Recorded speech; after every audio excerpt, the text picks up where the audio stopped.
Welcome back. In this video we'll look at the hydraulic shelf and how I've loosened up all the parts, and then we'll finish off by looking at the spade grip and control column that was fitted to the Mark II Harvard. So here we are on day one of just removing some of the items off the second shelf, which I'll transfer over to the hydraulic shelf that I'm going to use. So I've taken all the bolts out in the last hour for the hydraulic tank. So that's where that was, and then further back we've got the housing for the rear fuel selector. To get that out, again taking the bolts out just rotates, and then you've got two pulley wheels there. Now I thought that might actually go on the front here, facing that direction, but it doesn't. It'll actually go that way, and the problem with that is, of course, for the pilot in the front seat, he wouldn't be able to read the amount of fuel in the tanks, because that plaque there is facing forward and the pilot is behind that position. So that housing only goes onto the back one. So I'll transfer that over as well. And then with CRC, can of it right there, I've managed to loosen up the landing gear indicator. So the bottom one here is for the right gear, and you can see the spring as I move that forward, the spring expands, let that go, and there's the indicator returning. And then for the left gear, again, you can see the spring expanding, let that go, and it pops into position. So in the up position it's indicating red, in the down position it would indicate green. Also loosened up the flap indicator here, so just got it moving to that position, but with a bit more effort I'll get it down to the 45-degree position. And at the back here, I've managed to loosen up the landing gear handle. So as we talked about in the previous video, you can see the red colour. That indicates that the undercarriage is up. So clearly red, you don't want to see red when you're landing. And to lower the undercarriage, you move that forward and you see green. Still yet to loosen up the flap handle here. It's being a bit stubborn, but I'll just let that CRC soak in a little bit and keep tapping away, and hopefully I'll be able to loosen that up as well. Okay, we're now day 4. I've just been quietly working on this over the last 4 days to try and loosen everything up, and finally succeeded in getting the trim wheel and also the rudder trim loose, the fuel pump and the landing gear, and also the flap. So as mentioned in the previous video, the story behind these things is the Royal New Zealand Air Force disposed of them after World War II. The fuselages were cut in half, put onto railway wagons, taken to scrap yards, and things were melted down. This one here survived, but it's been out in the weather a little bit, and then John Walsh, who acquired it off, had it in storage on the side where it was dry.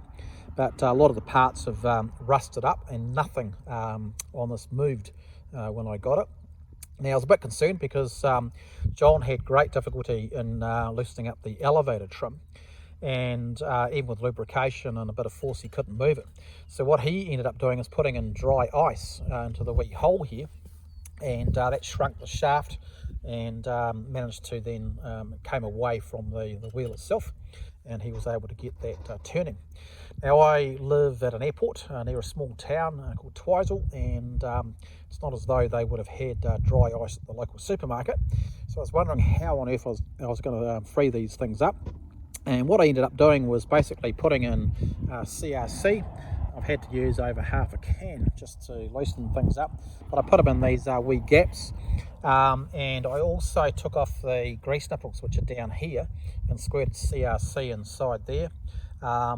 And then the very first thing I got moving was the fuel pump, so because there's a bit of leverage there. And once I started moving that, that's on the same shaft as the trim wheels inside, and by moving this back and forth until that was nice and smooth, then the trim wheels came free one by one.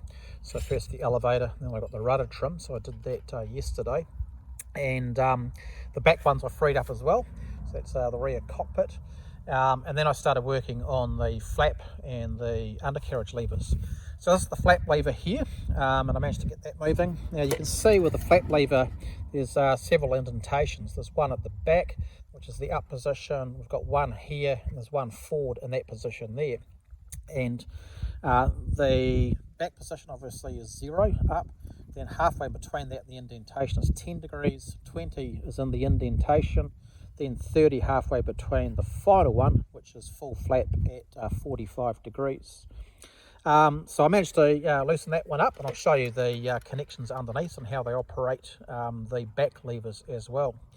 The landing gear was a lot harder, but that took quite a few hours to get that loosened. I also realised that the landing gear lever comes up, so by pulling it up you can actually see it telescopes up and down on a spring, and that is so that it can lock into the down position here. As you slide that forward, it'll go into that position. So basically the landing gear lever is now free, as is the flap. So we'll turn that over and we'll have a look at the back of this, the underside, and you'll see how it all connects up. So basically what you've got running from the front to the back are rods, and that length from front to back would be too long for a single rod. So it's broken halfway by putting in this bell crank. So you can see, in trying to loosen things up, I didn't want to take all these apart through here and here. So what I've done is basically put lubrication into the shaft here. Then I started putting lubrication here, and then moving these rods slowly up and down started freeing things up, and eventually we got the whole thing moving. So if I use the flap, by doing that, you can see the far rod there moving, goes through this point, and then it goes right down to the back, and you can see the flap lever working there. Now interestingly, the undercarriage lever sits on the outside of the front here, but at the back it sits within the actual shelf itself.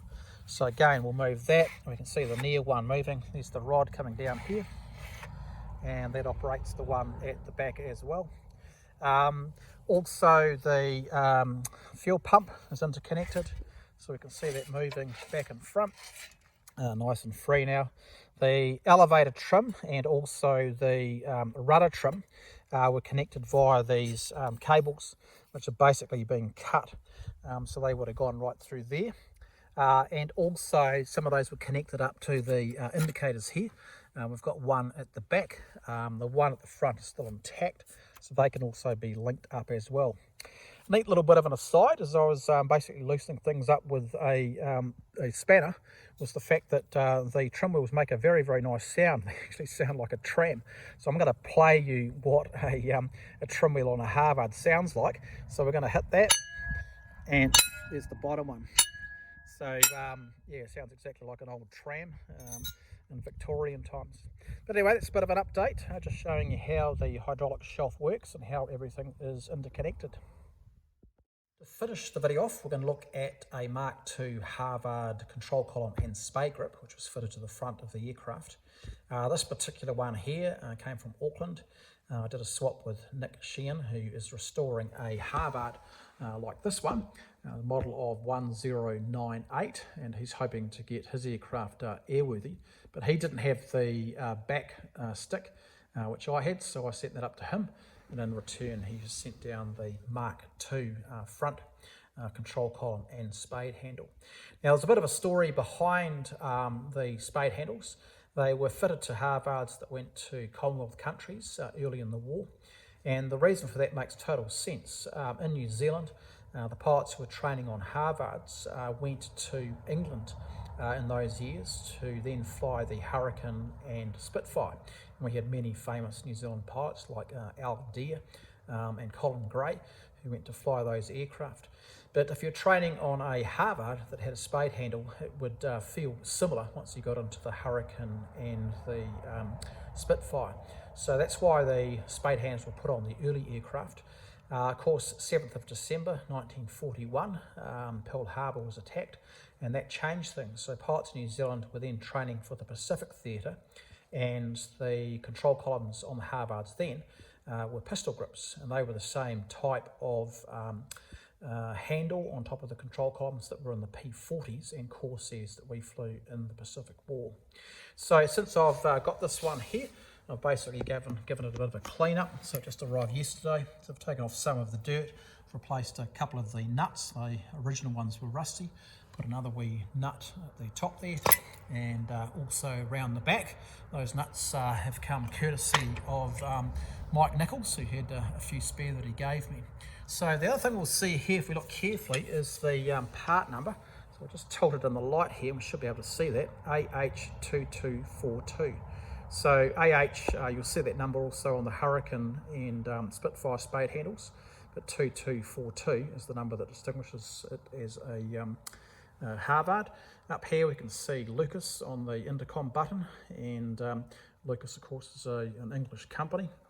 I'm not quite sure yet of what that part is, because it wasn't fitted with a brake lever. The Spitfire and Hurricane had a brake lever through this point here, because unlike the Harvard, they didn't have toe brakes. So that's the difference there. So perhaps in the comments, if anyone knows what this is about. I haven't seen any photographs of a Spade grip with that similar fitting. So let me know if you know what it is. Anyway, I hope you enjoyed the video. If you did, click the like button, and if you wish, subscribe to our channel, and we look forward to seeing you back in the next one.